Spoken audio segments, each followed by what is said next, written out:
9.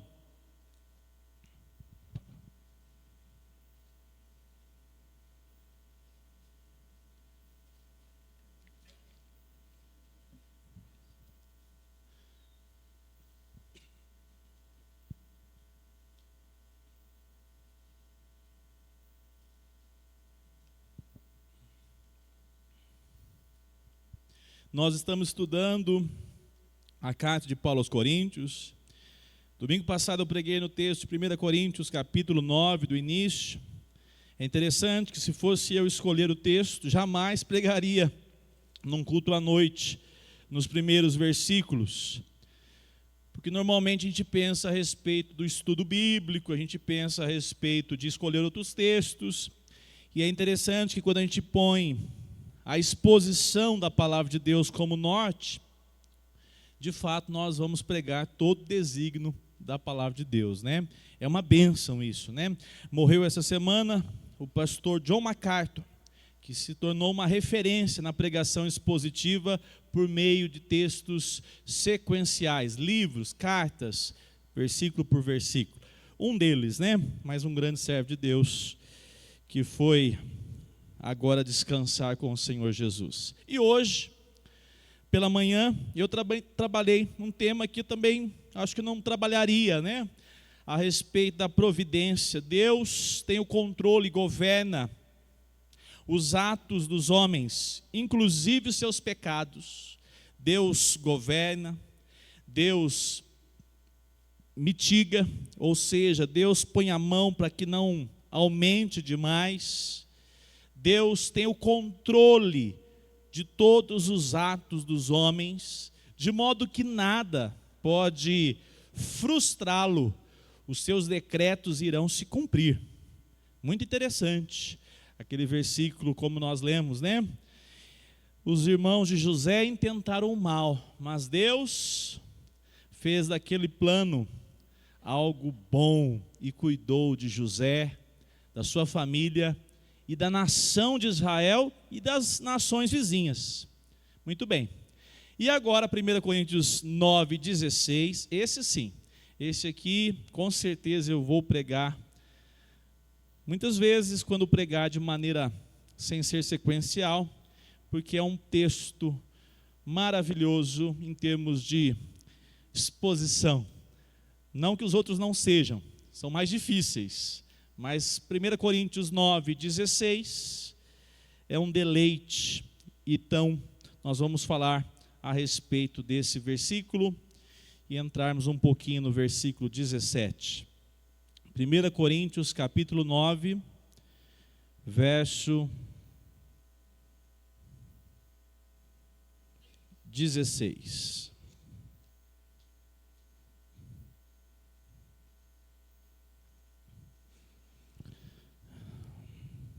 Deixa eu só achar aqui meu.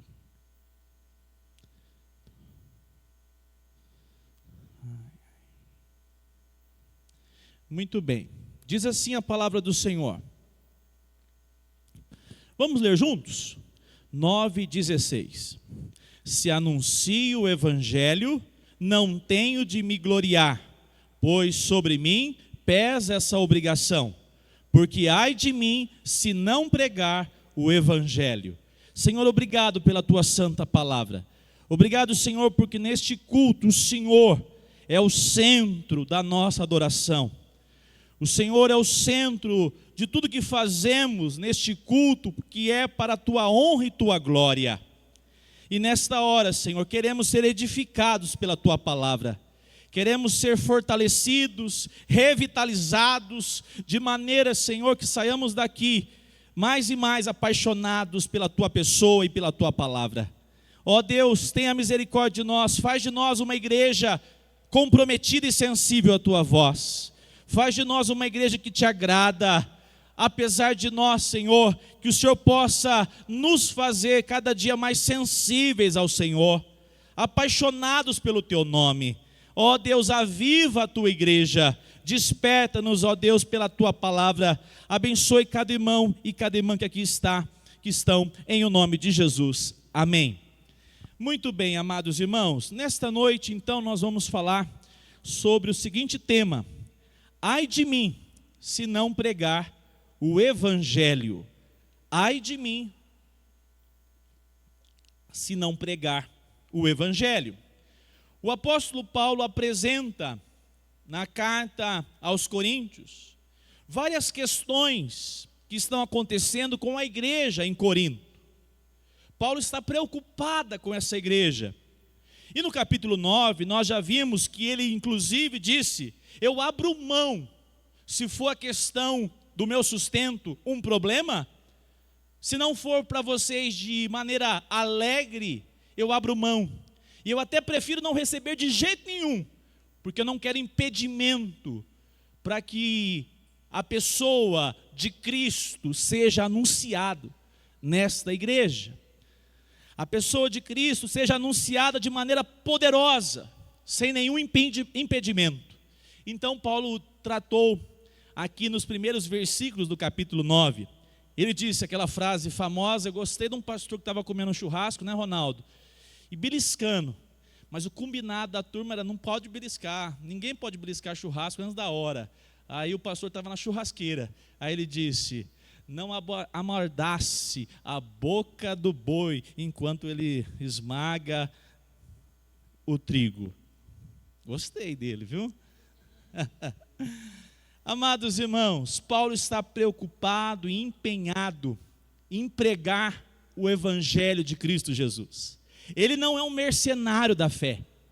Ele não é um qualquer que faz uso da sua credencial como apóstolo e tinha vários falsos apóstolos. Paulo disse inclusive no capítulo 2 de Coríntios, na segunda carta de Coríntios, que havia super apóstolos, e ele não era um desses. Ele na verdade é um servo de Cristo Jesus, que tem o evangelho como maior missão da sua vida.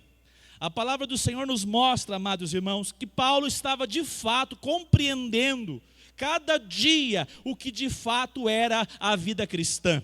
A vida cristã para Paulo é abrir mão. Ele disse no final do capítulo 8, se for preciso não comer carne alguma mais, não vou comer, por causa da unidade da igreja, para não escandalizar alguém. Eu abro mão até mesmo de comer uma comida, para não deixar escândalo. Faço tudo para que o evangelho de Cristo seja proclamado. E agora, irmãos amados, o apóstolo Paulo está na sua pregação, na sua carta, ensinando como deve ser também a vida do serviço cristão. Nós podemos aplicar essa mensagem, anunciar o evangelho, ela parte da nossa vida em primeiro lugar, para que nossa vida possa ser coerente com o evangelho. E é uma relação direta, como você lida com a igreja, com o culto, como você lida com a palavra de Deus durante a semana. Anunciar o evangelho está relacionado aqui a toda a vida do cristão. E Paulo então faz uso dessa pregação. Ele diz, como nós acabamos de ler no verso 16, ele diz: se anuncio o evangelho. Amados irmãos, Paulo abre mão de muita coisa. Eu já disse, Paulo abriu mão da sua carreira como fariseu. Paulo era um fariseu reconhecido. Paulo abriu mão. Paulo tinha títulos. E certa vez ele diz: considero como refúgio. Estrume. Não serve para nada. Paulo tinha uma consciência muito profunda do que Deus havia feito em sua vida. É espantoso, amados irmãos, como essa compreensão tem sido ausente no meio da igreja cristã. Nós não somos, digamos, diferentes, mas a igreja cristã brasileira apresenta isso demais. E isso reflete também na igreja Semear. A relação onde nós gastamos o nosso tempo, a nossa vida com muita coisa. Paulo está dizendo: eu assumi anunciar o evangelho como prioridade em minha vida. E essa relação de fato traz alguns pontos a nós refletirmos. Por exemplo, você passou uma semana toda, e durante a sua semana, você abriu a Bíblia e disse: Senhor Jesus, fala comigo. Senhor Jesus, edifica meu coração. Você parou algum momento da sua semana e colocou um cântico na sua casa, não para distração, mas para dizer: Senhor, obrigado pela obra de salvação realizada na cruz. Durante a sua semana, você de fato orou ao Senhor em algum momento, não pedindo alguma coisa, mas agradecendo porque Cristo foi morto em seu lugar, morto em nosso lugar, e você diz: Senhor, eu te louvo, porque a obra de salvação que o Senhor trouxe sobre a minha vida, eu jamais poderia conquistar, eu jamais. Talvez, amado irmão, amada irmã, essas perguntas possam fazer o seu coração dizer: opa, tem alguma coisa errada na minha semana. O apóstolo Paulo está cada vez mais comprometido, declarando: igreja de Corinto, igreja do século 21, o evangelho não pode ser terceira categoria na sua vida. O evangelho do Senhor, a vida cristã, não pode ser a quarta prioridade da sua história. O evangelho do Senhor Jesus deve ocupar o nosso coração. O evangelho do Senhor Jesus deve nortear a nossa vida. Eu quero nesta noite destacar 3 aspectos que nós podemos ver aqui no verso 16. O primeiro, a necessidade de anunciar o quê? O evangelho. Se anuncio o evangelho. Amados irmãos, Paulo está comprometido em anunciar de fato algo que nos nossos dias está em desuso dos púlpitos. Quem já veio aqui na reunião de oração, já viu o pastor aqui de vocês orar dizendo: Senhor, traz os púlpitos das igrejas brasileiras rendidas ao evangelho de Jesus Cristo. Faz dos púlpitos da cidade de Uberlândia pregadores de Cristo crucificado. Eu sentei com alguns pastores semana passada, pastores que estavam lá trabalhando a respeito da plantação de igrejas, projetos para as igrejas, e eu pensando com eles: nós temos que orar uns pelos outros, orarmos até pelos que nós não conhecemos, porque Uberlândia tem 700 mil habitantes em 2005. 2005 o censo já dava 700, 600 mil, né? Tem um negócio desse aí, Paulo. Cravou nos 700 mil. Tem mais de 1 milhão aqui. Nós não vamos dar conta. Se essa igreja for grande, com 500 membros, a gente vai plantar uma igreja com 500 membros, amém? Vocês falaram amém. Vou cobrar, hein? Vamos plantar mais de uma. Vamos plantar entre os pobres. Vamos plantar? Vamos plantar entre os ricos. Vocês falaram, mas vai mais forte. Vamos plantar em tudo quanto é lugar, ué. Vamos plantar a igreja. Nós não vamos dar conta de anunciar o evangelho para toda a população de Uberlândia. Nós precisamos de igrejas centradas no evangelho, com o púlpito centrado. Hoje em dia, eu gosto do meu púlpito, mas cada vez mais eu fico incomodado. Eu quero que ele seja maior, para ninguém mover ele aqui do lugar, Paulo. Só você, de vez em quando. Porque o púlpito representa hoje cada vez mais fininho. Vocês já viram assim os púlpitos? Assim, ó, é só um negocinho. Sabe para quê? Para deixar ele bem de lado. E o centro não é a Bíblia, é o pastor. O centro não é as escrituras, é o homem. Cada vez mais não se ouve pregação do evangelho, ministração. Pastor, mas isso não... Não, irmão.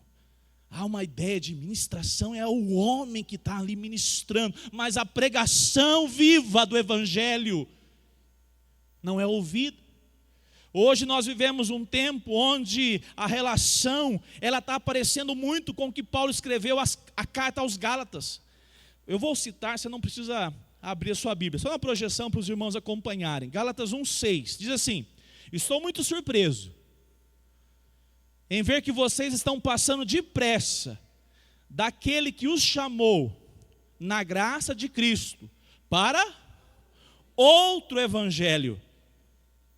Paulo está dizendo, vocês começaram bem, já estão em outro evangelho. Esse não é o evangelho que eu deixei a vocês. Verso 7, o qual na verdade não é outro. Porém, há alguns que estão perturbando pessoas, perturbando vocês e querem perverter o evangelho de quem? Homens se levantam para perverter o evangelho de Cristo. Isso acontecia entre os judaizantes? Sim. E acontece no século 21, com o materialismo, a teologia da prosperidade? Sim. O triunfalismo, tudo isso que nós temos ouvido aos quatro cantos do nosso Brasil, não é o evangelho.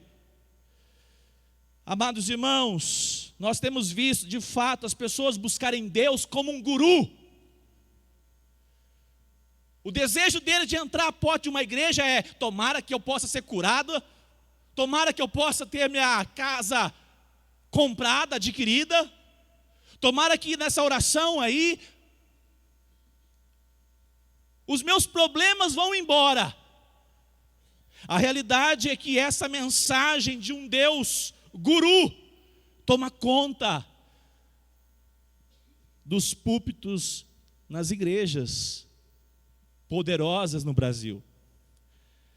Temos vivido um tempo de mensagem centrada no homem. Será que você consegue diferenciar o que seria uma mensagem antropocêntrica e uma mensagem cristocêntrica? Quantos conseguem diferenciar? Antropocêntrica, o pregador prega, e quem está no centro? Qual homem?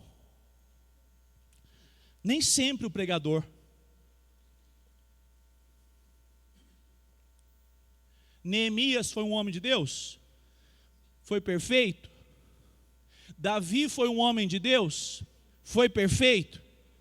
Quem deve ser anunciado como o homem perfeito, o modelo perfeito? Se Cristo não for o centro da mensagem que você está ouvindo uma mensagem antropocêntrica e que não glorifica o nome de Cristo. Nós temos que treinar o nosso ouvido para ouvir de fato o evangelho. O evangelho centraliza Cristo, aponta para Cristo, e não sobra holofote para o homem. Pode ser o homem segundo o coração de Deus. Eles são heróis na fé, mas não devem serem colocados como salvadores. Essa é uma relação direta nos nossos dias. Nós temos visto cada vez mais a relação onde você ouve uma mensagem e a mensagem vai falar, por exemplo, eu acho bom, só não quero fazer porque dá trabalho demais, eu não dou conta. Eu tinha que ter, só o Jonathan Camila mesmo. Eu queria fazer homeschooling. Quem que eu gostaria de fazer? Não dou conta não. Ou eu sou pregador da palavra de Deus, ou eu surto e você pai, pregador. Não dou conta. Mas um púlpito que só anuncia homeschooling, que só aborda assuntos que não são centrados na pessoa de Cristo, não é evangelho. Você pode abordar isso, você pode ter um tema, trabalhar na escola dominical, mas a pregação, você tem que treinar o seu ouvido para que aponte para a pessoa de Cristo e a sua obra na cruz. Eu fiquei admirado, eu nunca tinha ouvido falar esse tal do bispo do Salmo 91. E eu fui lá. Eu não vou contar o santo. Eu falo cada coisa. Agora comecei, vou ter que acabar, né, Poliana? A hora que eu vi que o homem tinha 55 milhões de seguidores, eu falei, não é possível que tem uma ovelhinha minha aí. Ele é estrategista. Ele diz assim, Quer participar de uma campanha de oração? Se inscreva aí. Olha que danado. Aí a pessoa diz assim: não é só me inscrever? Vou visitar amanhã o Instagram de uma senhora lá para falar: sai daí.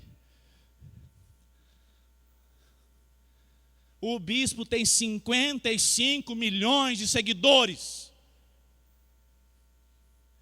Sabe como é que é a mensagem dele? Vou dar alguns exemplos. A chave da vitória está próxima de você. Eu fiquei pensando, você é cabeça e não cauda.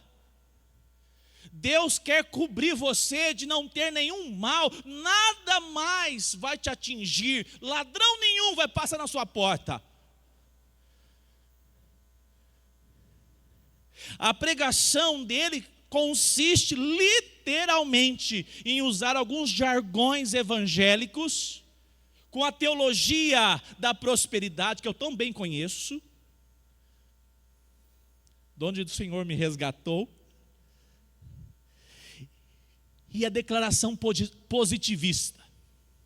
Aí você pega aquele tempo que ele gasta, 15 minutos, e fala assim: gente do céu, onde que Cristo foi apresentado aí? Mas ninguém quer saber de Cristo, todo mundo quer receber uma cura, todo mundo quer receber as portas abertas da empresa. Eu estava pensando, o que adianta ter a chave da vitória e quando as portas abertas acontecerem, todas as portas na empresa, na vida, relacionamento, a vida familiar, e dar com a cara na porta do céu, e bater na porta e dizer: eu conheci muito da teologia, mas não conheci Cristo, que é a porta. Eu tinha a chave da vitória do mundo, mas não conheci Cristo, aquele que dá acesso ao céu. Eu estava pensando, chave de ouro, ele promete a chave de ouro. Eu fiquei pensando, meu Deus do céu, os crentes precisam de um coração de carne. Os crentes precisam de um coração mole, sensível a Deus. Não é chave de ouro, mas um coração quebrantado na presença do Senhor. Ser cabeça e não cauda. Todo mundo aqui, graças a Deus, não vai cair nessa não, né? Porque eu tenho notícia para você. Essa é a mensagem do falso profeta que nós vimos hoje em 1 Reis 22. O falso profeta chamado Zedequias. E o falso profeta só prega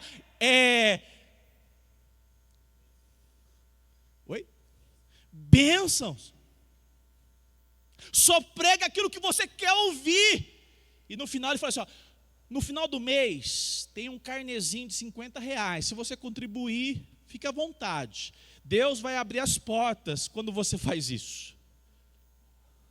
Essa é a pregação adulterada do Evangelho. Amado irmão, nós não somos cabeça, nós não somos cauda, nós precisamos entender que nós somos seres humanos depravados, miseráveis e necessitamos da obra e da pessoa de Cristo Jesus. Se você vai ser de 1 milhão, 3 milhões, se você vai ser um multimilionário, pouco me importa. O que me importa é saber, como pregador do Evangelho, que você de fato recebeu essa mensagem que confronta o seu coração e você disse: Senhor, nada pode me salvar, dinheiro algum pode me salvar, mas obrigado porque essa oferta graciosa foi me oferecida. Amados irmãos, nós, sem Cristo, condenados nos nossos pecados. Eu nunca me esqueço, eu tinha 18 anos, tinha um portal, e eu doido para arrumar uma namorada, encalhado com 18 anos, bobo, Mas aí o pastor arrumou uma solução: é só tomar o banho de mirra. E eu falei: aonde que encontra esse sabonete? Está aqui. E você pegava o sabonete e já levava o quê junto? Vocês já participaram desses lugares, né? Vocês já passaram por lá, né? Peguei um tanto de sabonete e um envelopinho tudo vazio. Falei assim: ó, é uma oferta, um banho e uma namorada. E o que aconteceu? Nada. E só arrumei enrosco depois, além de tudo. Só problema. O banho de mirra não embelezou nem por dentro nem por fora. E a música era essa. Sabe, amados irmãos, tem um falso evangelho aí fora, sendo anunciado para solucionar os problemas hoje da sua vida, hoje da sua caminhada, os problemas que te afligem. Mas saiba de uma coisa: se Cristo Jesus, que morreu na cruz por você, não alegrar o seu coração e não trouxer a você paz, nada do que você receber na sua vida pessoal, profissional, seja de que área que for, vai trazer sentido para a sua existência. Tem um casamento maravilhoso e uma vida infernal. Tem um emprego maravilhoso e uma vida escrava do dinheiro. Cristo Jesus, quando é anunciado, Ele aponta o que nós precisamos. E qual é a solução, pastor? Qual é o evangelho? O evangelho prega. Efésios 2, não abra não. O problema, a condição do homem é que nós estamos afastados. Nós estávamos afastados de Deus. Nós estávamos mortos nos nossos delitos e pecados. Havia uma doutrina maravilhosa, mas que ela é difícil porque ela dói em nós. Totalmente depravados. Não havia nada de bom em nós. Nós estávamos afundados num lamaçal, num charco de lodo. E esse era o problema. O pecado afetou a sua vontade. Nós estamos estudando isso aqui. A sua vontade, ela acontece porque a natureza pecaminosa faz parte da sua vida. O pecado afeta a mente, afeta a vontade, afeta as afeições. O pecado destrói o ser humano. A maior desgraça na vida de um homem é ele estar preso, algemado no pecado. Esse é o problema. Qual é a solução? É por meio da pessoa do mediador. O segundo Adão que viveu a nossa vida, nós não vivemos como ele, mas ele viveu a nossa vida. Ele foi perfeito, não teve pecado e na cruz se entregou em nosso lugar. Os nossos deméritos foram transferidos para ele e os seus méritos transferidos para nós. Louvado seja o nome da pessoa de Jesus Cristo, o nosso mediador. Amados irmãos, o evangelho para os puritanos é a seguinte definição: é Deus reconciliando pecadores consigo mesmo por meio de Cristo, proclamado com urgência, vivido com santidade e recebido com fé verdadeira, tudo para a glória de Deus. Vamos caminhar. O versículo 16 diz assim: se anuncio o evangelho, não tenho de que me gloriar, pois sobre mim pesa essa o quê? Obrigação. Vamos juntos? Porque ai de mim se não pregar o evangelho. Para Paulo, para todo crente, não é uma opção. Pastor, mas ele era apóstolo, ele que plantou a igreja, ele é pregador. Para todo crente, não é uma opção. João Calvino definiu assim: Paulo tem consciência de que resistir a esse chamado seria como desprezar a Deus e a sua graça. Uma outra boa definição diz assim: ai de mim, é um grito do pecador, chamado por Deus, seja confrontado com a sua pecaminosidade diante da santidade divina, como no caso do profeta Isaías. Ele teve uma visão: ai de mim. Seja comissionamento, como foi com Paulo, que não pode evitar esse chamado, revela submissão, revela chamado irresistível, revela a soberania de Deus, consciência da graça do Senhor diante de um pecador rendido totalmente ao Senhor. Ai de mim se não pregar, ai de mim se não viver o Evangelho, ai de mim se não colocar as Escrituras no centro do meu coração. Paulo observa e depara com essa relação muito profunda no seu coração. Gálatas 1, verso aqui, na projeção, não precisa abrir não, só para você ganhar tempo comigo. 1,15.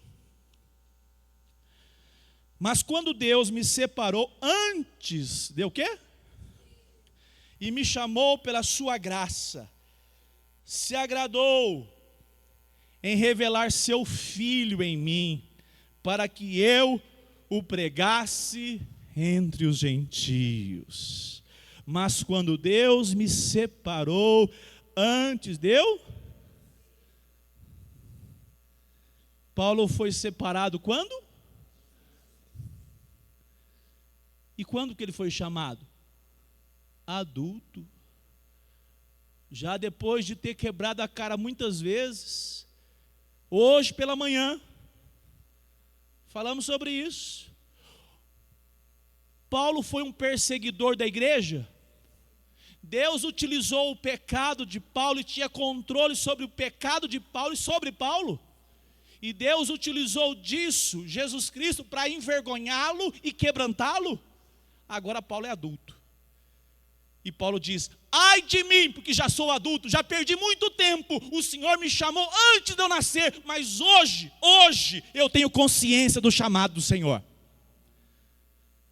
Isso faz relação com a sua vida? Você pensa assim: puxa vida, perdi tanto tempo.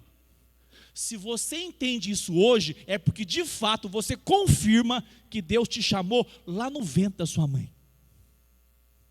Mas não tem mais tempo para perder. Paulo está dizendo: ai de mim, eu não posso mais perder tempo com frivolidades. Eu não posso. Eu preciso pregar o Evangelho. 2 Coríntios 5,21. Portanto, somos embaixadores em nome de Cristo. Olha a consciência de Paulo do seu chamado. Ai de mim se não pregar. Deus me escolheu no ventre da minha mãe. Deus escolheu os seus servos antes de ser substância formada, era informe. E Deus chama. Chama quando, pastor? Com 15. Com 13, adolescente igual a Davi, daqui a pouco tem 13. 12. Cadê o Miguel? Está ali. 14, 13. Aí, chama com 30, chama com 40, chama com 70, mas o Senhor, quando chama, coloca no coração do crente orgulho, paixão e também comprometimento em proclamar o que aconteceu em sua vida, testemunhar o que aconteceu em sua vida. Qual é a questão? A pergunta é: de onde Cristo te resgatou? Essa é uma pergunta muito sincera. Sabe, amados irmãos, eu tenho cada vez mais consciência que a igreja, vem à igreja, né? No sentido, vem ao templo. A igreja somos nós. E de vez em quando passa despercebido quem você foi. E talvez você também não saiba quem você foi. Porque talvez Cristo ainda não lhe chamou. Hoje pode ser uma grande oportunidade. Porque não tem como você dizer que é cristão e não ter consciência de onde o Senhor lhe resgatou. De onde o Senhor lhe tirou? Porque no coração do crente, amados irmãos, ele tem uma consciência de urgência. Você de fato entendeu que Jesus Cristo é o seu justificador? Que você foi alcançado por meio dos méritos de Cristo? Que quando você vem servir ao Senhor, você não está fazendo favor para Deus. Paulo tinha consciência que ele não fazia favor para Deus. Pega a sua Bíblia aí. 1 Coríntios 1, 17.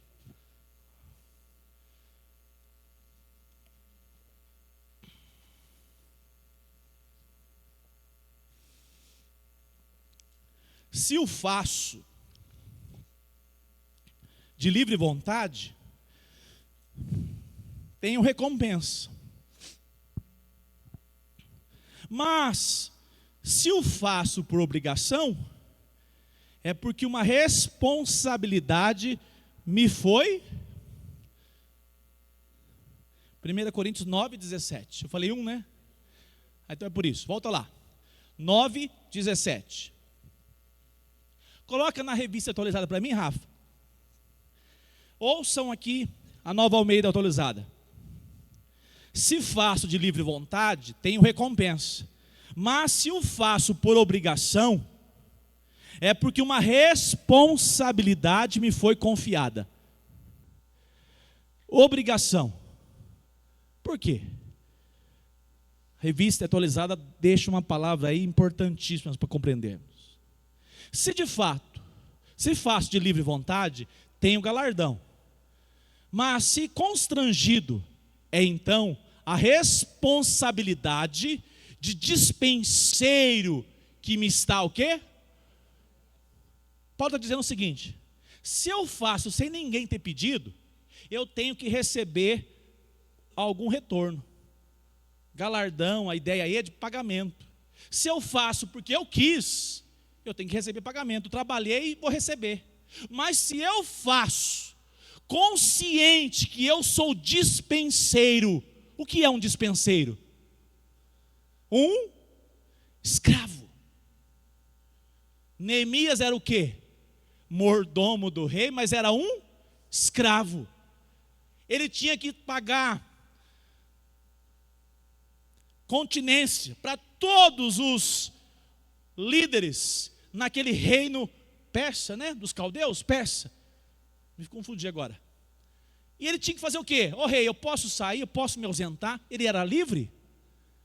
Um mordomo, um dispenseiro, trabalha não porque vai receber salário. Um mordomo, um dispenseiro, trabalha porque foi chamado a trabalhar e ele é obrigado a trabalhar. E Paulo diz, mas não é um peso no sentido de que agora, verso 17, é porque uma responsabilidade me foi o quê? Confiada.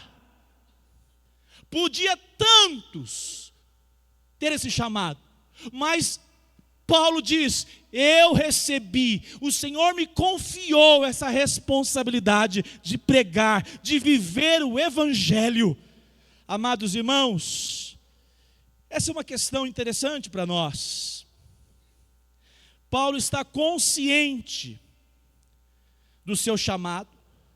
Paulo está rendido ao senhorio de Cristo e diz, eu não posso fazer outra coisa. E aqui, um texto muito conhecido para você refletir. Mateus 16, 24, diz assim, muito conhecido.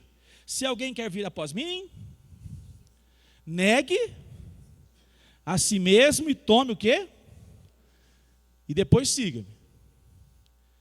Evangelho sem cruz, desconfie do profeta. Agora vamos ao 25. Vamos refletir no 25? 16, Mateus 25. Vamos lá juntos? Pois quem quiser salvar a sua, e quem?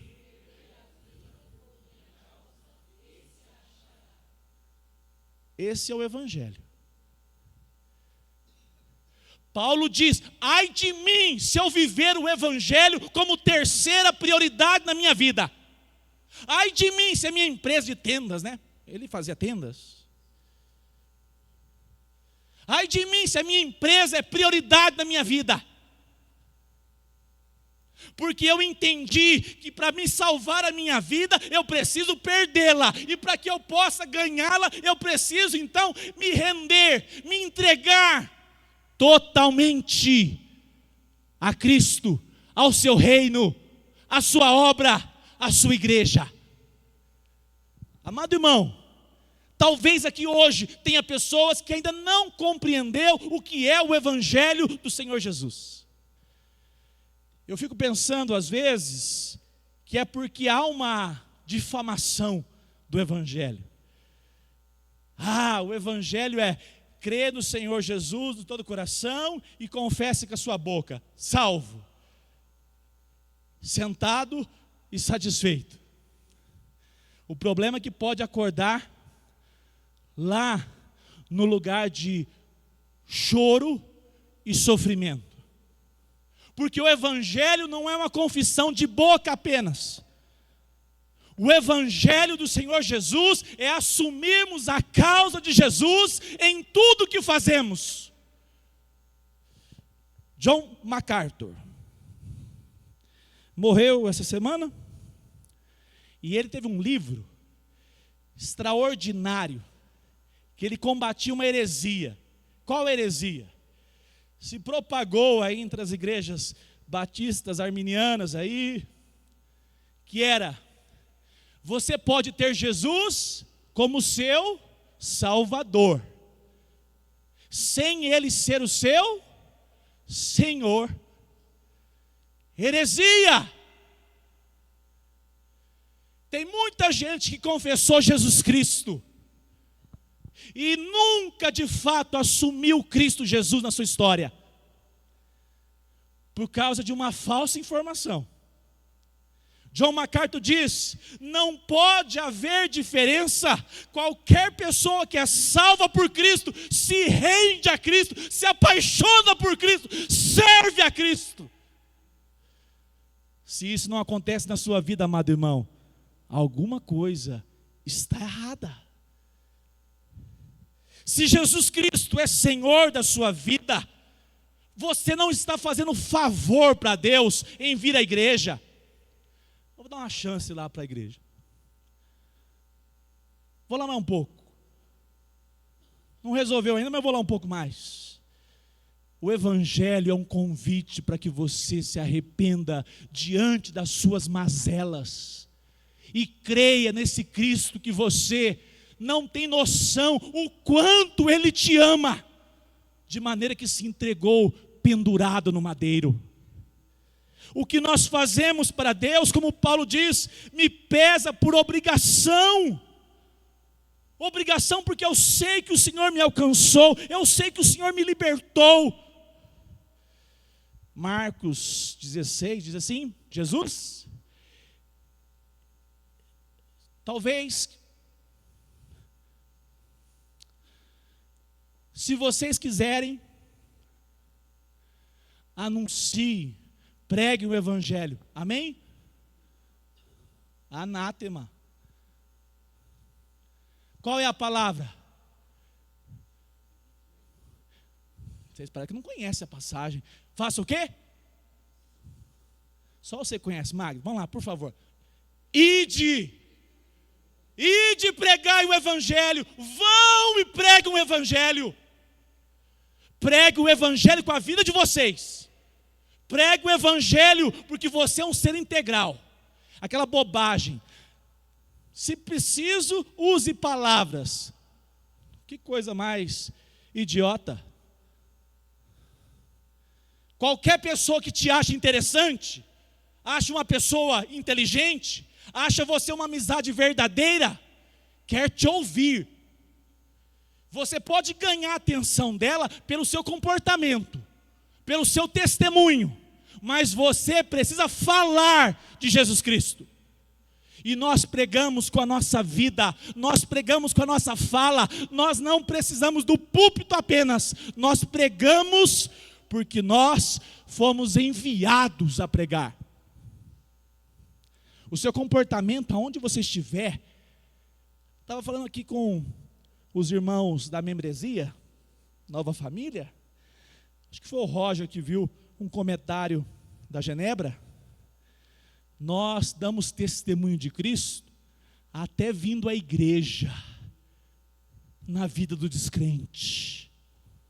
Você conta na empresa assim, ó, rapaz, você conta na reunião, rapaz, ontem minha família estávamos na igreja louvando ao Senhor. Nós somos chamados a ir e anunciar o que Cristo fez. Nós temos um coração que foi trabalhado, rendido ao Senhor, para que nós possamos dizer: ai de mim, se não viver o Evangelho. Um adendo aqui. Coração de pastor. Talvez as coisas ficam mais tortuosas na sua vida, porque você não coloca o reino de Deus, o Evangelho, a igreja em primeiro lugar. E aí de vez em quando ele faz, sabe o que é com você? Dá umas esfregadinhas na sua vida e na minha. O Evangelho do Senhor é para nós anunciarmos, vivermos, porque somos soldados de Cristo Jesus. Caminhando, para nós irmos para o final. Ai de mim, se não pregar. Eu não sei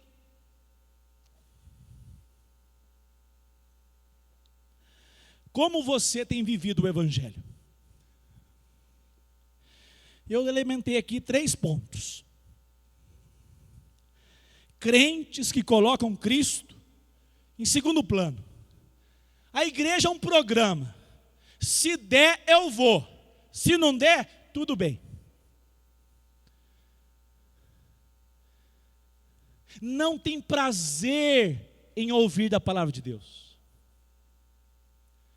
Não tem comprometimento em dar um testemunho como pai, como mãe, como crente dentro de casa, dizendo assim: nós vamos à igreja porque nós amamos ouvir a palavra de Deus, nós desejamos a palavra e nós desejamos adorar aquele que nos alcançou por meio de grande salvação na cruz. Eu queria que você refletisse a respeito disso. Ai de mim, se não pregar. Obrigado, irmão. Ai de mim. Você pode durante essa semana pensar a respeito disso? Será que você coloca de fato a pessoa de Cristo, o seu testemunho, a igreja? Eu falei ontem para um dos irmãos, ou ele que me disse, salvo engano foi o presbítero Machado, falou para mim: pastor, como é bom ter esses eventos, porque a gente vê gente nova chegando e envolvida na obra. E eu dei um belo sorriso para ele, falei assim: é verdade, você tirou as palavras da minha boca. Como é bom! Nós vivemos um tempo que as igrejas são visitantes que participam por um tempo, 6 meses, 7 meses, 1 ano, 2, depois eles vão visitar outra igreja.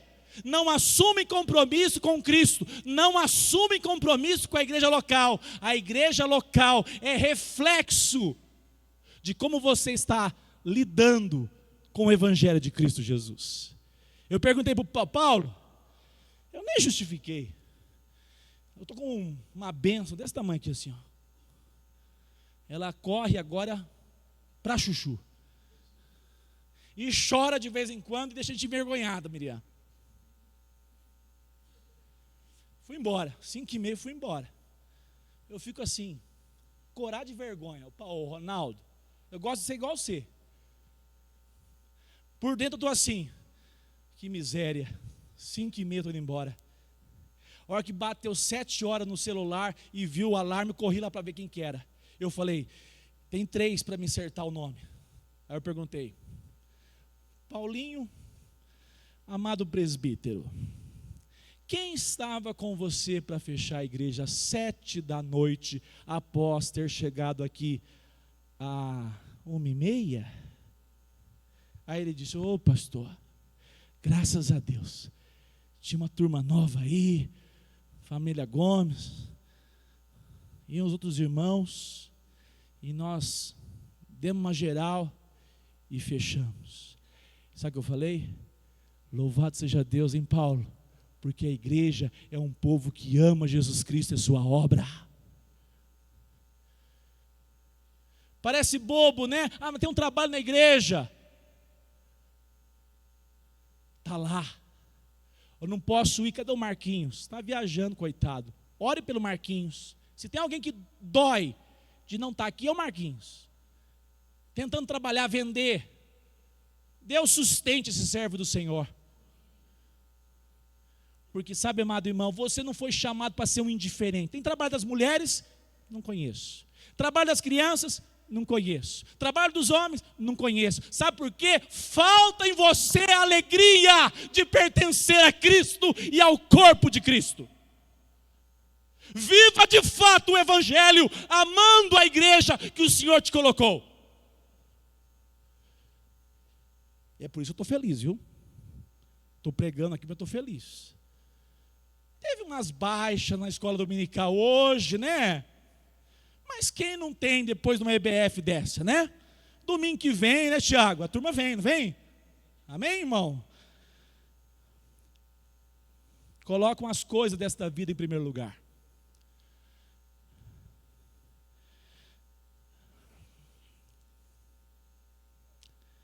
Eu tenho certeza que durante a semana, você passa a semana toda pensando assim, os homens, né? Como é que eu posso economizar mais? Como é que eu posso arrumar mais dinheiro? Não é assim? Como é que eu posso? E durante a sua semana, você passa e fala, Senhor, me use. O Senhor me colocou naquele lugar para que eu possa ser bênção. Eu quero te convidar, meu irmão, a pensar se você de fato tem usado o que Deus te deu para a glória dEle ou para o seu envaidecimento. Deus te deu emprego, Deus te deu sustento, Deus te deu carreira, Deus te deu lazer, você faz viagens. E você fala, nossa, tem que ir lá para a igreja. Ai, que peso. Ou você tem uma alegria no seu coração de falar, louvado seja Deus, como é bom servir, como é bom estar envolvido no corpo de Cristo. Eu disse há poucos dias, aonde você vai, você abre portas, você ora para que Deus abra portas de amizades. Nós somos uma igreja de boca fechada nos nossos dias. E você não precisa ser o pregador da praça, Heitor. Nem precisa disso. Seja na faculdade, você é um aluno que é gente boa, que é agradável, que é firme, e as pessoas vão se interessar pela sua amizade. Ore a Deus. Sabe o que acontece, irmãos? Se Cristo não estiver maravilhando o nosso coração durante a semana, nós não vamos pensar em transmitir Cristo. Mas se Cristo estiver sendo meditado por nós, se Cristo estiver passando na nossa mente durante a semana, você vai dizer, Senhor, esse cara parece que gosta de mim. Qual é o assunto que eu vou abordar para levar o teu nome a ele e a sua família? Ore de maneira intencional. Deus colocou pessoas na sua vida que eu não vou chegar, o irmão não vai chegar, Deus que te colocou lá. Começando pela sua casa, começando pelas nossas casas. E terceiro aspecto, já disse, né? Não possui alegria no Evangelho e na igreja. Os valores do reino de Cristo, nosso chamado de estarmos aqui.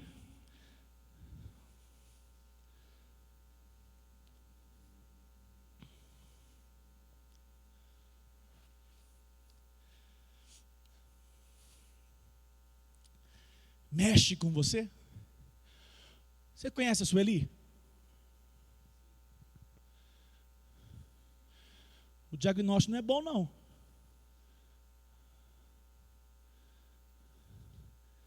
Eu sabe o que eu oro? Eu oro assim. Nunca orei em público, mas no fundo eu oro assim: Senhor, tanta gente com preguiça de vir na igreja.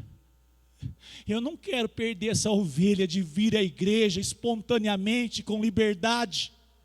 Sustente a tua serva com saúde e graça. Quero terminar. A urgência da pregação do evangelho. Richard Baxter, um puritano, disse o seguinte, uma reflexão que ele faz: temos compaixão dos perdidos? O que fiz por essa pessoa antes dela partir? Como é que é? Você vai num velório e você fica impactado que a pessoa morreu de câncer, morreu de acidente, morreu de infarto, ou você fica envergonhado e constrangido porque você não orou um dia por ela e não pregou o evangelho para ela? É a grande pergunta que temos que fazer durante a nossa semana. Pastor, mas como é que eu vou pregar para ele? Comece orando. Orando. Eu vi uma mulher orando 26 anos. Eu falei, vai pregar para ele, mas não está na hora, vamos orar. E na hora de Deus, Deus abriu a porta e o homem se converteu. Nós precisamos pregar o evangelho. O ai de mim está aí fora. Cada dia, milhares de pessoas são condenadas. Uma alma se levanta no inferno, porque não se renderam a Cristo Jesus, e nós pregamos o evangelho. Trabalhar numa empresa, como é que a gente faz, né? A gente faz assim, ó, homossexual, esquerdista, vamos botar uma outra praga nele, enjoado, intolerante, adjetivo que não falta para a gente colocar, não é? E aí o cara fala, não, mas eu gosto de tanto você. Aí você fala, não, sai para lá, misericórdia. Será que nós, de fato, nos compadecemos de pessoas que estão diante de nós, perdidas, e que podem ser hoje mesmo levadas, porque estão condenadas sem a pessoa de Cristo Jesus? Eu quero convidar você, homens que estão aí fora, acelerando o seu caminho para a destruição, cada vez mais o amor se esfriando, a iniquidade abundando, a desgraça acontecendo, ai de mim, porque estão aí nas ruas, nos hospitais, nas empresas, pessoas que precisam ouvir e ver o evangelho do Senhor Jesus. Eu quero concluir com 3 aspectos. Ame o Senhor, ame Jesus, ame o evangelho.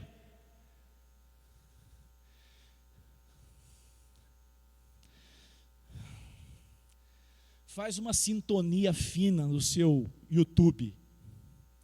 Você ouve lá e fala assim, está pregando Cristo ou está pregando outra coisa? Durante a semana, medite na obra de Cristo. Coloque louvores que você diga, está adorando a obra e a pessoa de Cristo Jesus. Ame e viva a mensagem do evangelho. Em segundo lugar, priorize sua vida com Cristo. Coloque o reino de Deus como prioridade na sua história. Pastor, mas eu tenho uma demanda muito grande, a minha empresa é assim, eu sou funcionário, trabalho assim. Não importa, faça tudo com excelência, mas coloque o seu coração sintonizado no Senhor. Seja o melhor funcionário, seja o melhor colaborador, seja o melhor empresário, mas com o coração voltado para Cristo, para a igreja e para o reino. E para terminar, Viva o Evangelho e testemunhe dentro da sua casa hoje. Amanhã pode ser tarde. Que nós vivamos o Evangelho hoje, para que o dia que algum dos nossos partir, você diga assim: eu lutei, eu orei e tentei dar um exemplo cristão na vida desse meu amado, dessa minha amada.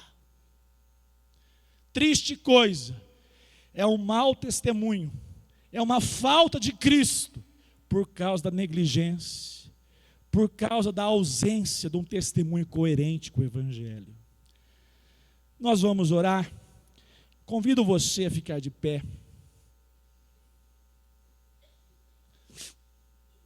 A equipe de música vem aqui à frente.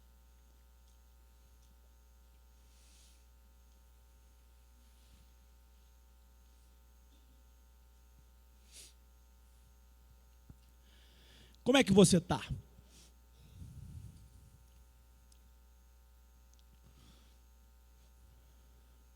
Como é que você está? Como é que você se apresenta diante do Senhor numa semana que está começando? Faz um compromisso hoje. Diga: Senhor, eu não quero ser mais negligente na minha vida de oração,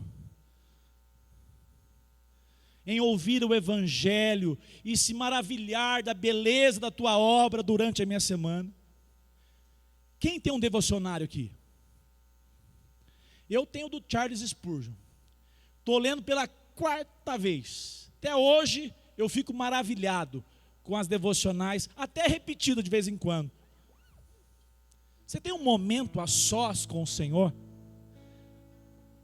para você se maravilhar com o Evangelho, para que você durante a sua semana, você saia para a rua tão feliz que Cristo te alcançou, que você vai testemunhar Cristo Jesus. Que você possa hoje, amado irmão, talvez colocar Cristo como prioridade na sua vida. Talvez o seu trabalho, as suas amizades, as suas demandas ocupam o primeiro lugar do seu coração. Eu não tenho dúvidas, na providência de Deus, Deus colocou esse dia para você, para mim, para todos nós. Coloque o Senhor Jesus como prioridade na sua história. Eu desejo ver essa igreja cada vez mais comprometida e alegre com Cristo, servindo ao Senhor com alegria, para que os novos, quando chegarem aqui, olhem para o lado e digam: rapaz, quantas famílias firmes caminhando com Jesus. Quantas famílias cheias de problema, doenças, e continuam confiados em Jesus Cristo.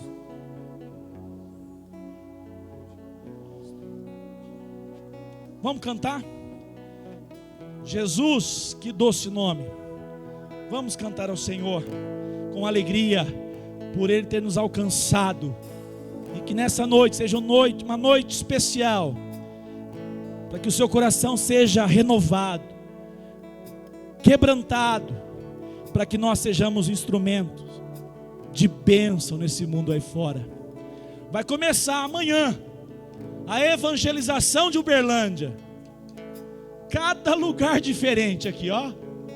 Eu não vou na empresa que o Divino trabalha.